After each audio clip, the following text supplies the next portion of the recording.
So this question says that we have a 30 centimeter long string with one end clamped and the other one free to travel transversely, and is vibrating at its second harmonic. What's the wavelength of the traveling waves? So I know that by clamping at one end and the other one is free, that I have an open-closed situation.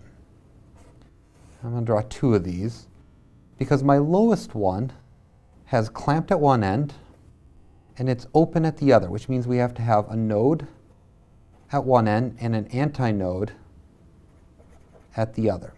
And the lowest one that I can draw is where the string on this end vibrates up and down and this point is fixed. So it's going to vibrate between the top and the bottom.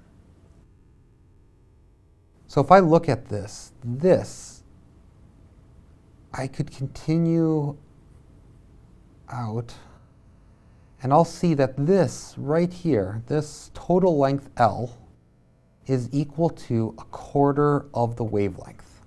Right? I go from 0 to max, I go back to 0, I go to a minimum and back to max. So this wavelength that I get, this length right here is only a quarter of a wavelength.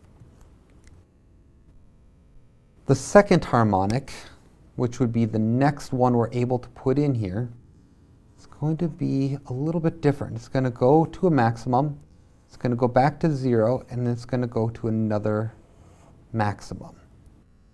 So if I look at this, if I were to extend this out, this right here, this full length would be one wavelength, which means in this case, L is equal to 3/4 of a wavelength.